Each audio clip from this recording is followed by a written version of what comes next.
Is that coffee, yeah? Yeah, a little bit of razzmatazz, the fancy one. It's the fancy We're rolling, we're How rolling. you doing? Bit of coffee? Oh, good, Dean. Like, this is weird, yeah? I always used to see you for like a period of like 7 or 8 months. Just disappeared. No. I'm just working as well behind the scenes as well with stuff, trying to, search out talent and stuff. I'm at a few events, but I've been a lot at the Warren events because a lot of my fighters have been fighting on Frank Warren show, So I'm all over the place. I've been in events in Birmingham, but Shakan as well. I'm just been busy. So just plugging away, man. No rest for the wicked, man. You know what I'm saying? So what have you got there? I've got the good stuff. It's the quality coffee. Let's follow me this way, and I'll show you a bit of this, a bit of that, and let me get me spoon. Yeah. So reckon you're a better cook than your brother? Obviously, he's been on MasterChef. Nah, he's bloody good. He's been good though. Wait, that's big though, getting on MasterChef. Listen, it's a very, very good cue him and the team have done. It's a master stroke to get him into the public homes in front of the TV with the normal Joe public who gets to know who Dillian Whyte is, who he really is. So I think that's a master cue. Just like WWE with Tyson Fury, a mega stroke. I was going to ask you about that. I don't understand. People got to understand how smart this is. We're moving into a different generation and timing of boxing, and it's not just about boxing and your skills and your ability. It's about your potential revenue stream and you becoming a world star. The main man, Mayweather, was way ahead of his time. Dancing with the Stars, WWE. Yeah. He had the manuscript, the blueprint was there to do this, but it's only now a lot of these guys are truly understanding the draw and the magnetism of marketing, and it's a great coup. And Dill got to showcase his great cooking skills, so he's good at cooking, he's good at punching, and he's good at being annoying as well. Before we come on to your brother, I was going to bring up Tyson Fury.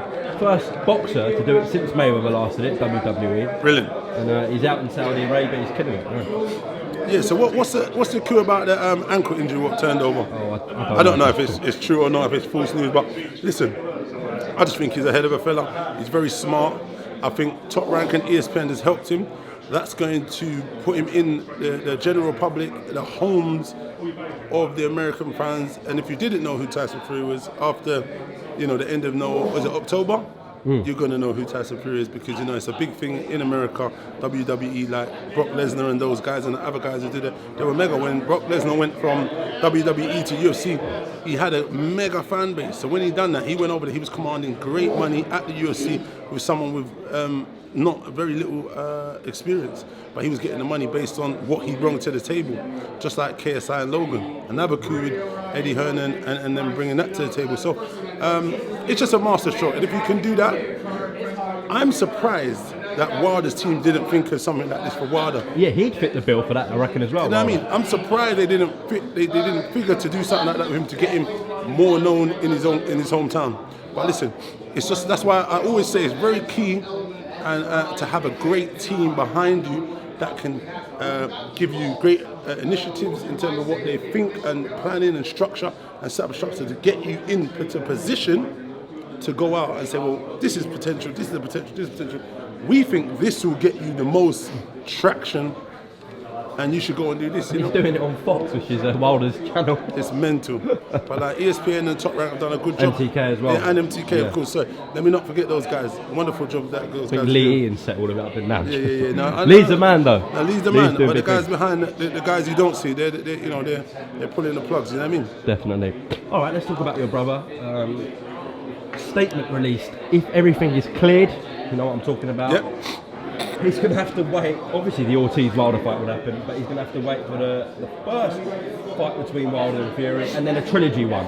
So that pushes it back nearly a year and a half, 2 years. Yeah, I heard him saying about 16 months, 18 months. Ridiculous. But listen, it is what it is. I'm sure he shouldn't be surprised. Obviously, I saw it. They've kept him mandatory in the WBC. But for another 2 years, you've got to wait. But then, obviously, they haven't been true to their word and gotten him the mandatory position to fight. So now he's got to look at the position and say to himself, what do I do next? There's many opportunities, I say. So I don't think, his team will have all the answers. I don't have the answer. I'm not talking just as a person who kind of gets boxing, and when opportunities arise, what do you do? If this isn't working, you make a plan B. So if you're going to make a plan B, there's a possibility you'd think to yourself, okay, what's next? What's on the horizon? What belts could become vacant? You've got Joshua fighting Ruiz, December the 7th, but then Usyk's just won and he's become mandatory for the WBO. I've heard Eddie say that he may vacate that belt. I think it's pretty obvious. The winner of that will fight Pulev for the IBF, the managed event, vacate the WBO. Exactly. Usyk will get that belt. So there's a possibility. This is just me brainstorming. So Dillian might have an opportunity to fight Usyk for that belt. That's just out there in the open. Just a wild fight one. that is, though. It's a great fight. But I mean, that's just me brainstorming. Anything's possible. So we got to see what the situation. But the likelihood is they might do something different. On the coin is the winner of Chisora and Price may also fight Usyk for the belt. I was going to ask you for this, right? So Chisora's obviously got a massive task ahead of him on Saturday. Of course. He's calling Usyk's name. Yeah. He wants him. So I've heard. Surprised? Are you surprised? Is it a bad match? No, I'm not surprised. I'll tell you what I'm looking at. Derek is done very good marketing himself, and he's a talking machine and puts himself in position. He's had some great wins, and what it is he's all this time he's kind of tried to make us believe that fighting for a title has never been something he's concerned about. Fighting for a titles mean nothing. It's always the money. That's what he said. Now we come to a position where he's where he is, and he feels that he's actually very close to getting an opportunity to fight for a title. So now he's mentioned, let me fight for a vacant title, and he doesn't have to do any work because, well, he's a kind of pay-per-view star in his own right. He's coming out there, he's a fan favourite, so it's a smart move. Do you give him much of a chance against Usyk? Do you know what it is? Stars makes fights stylistically. You know, he's going to come forward and do his thing, but what you got to look at is Usyk's an animal in terms of movement. He's going to make it hard for anyone in there who fights him. You have to bring it to him, and Chisora has that style to bring it to him. But does Usyk able to take a proper heavyweights punch?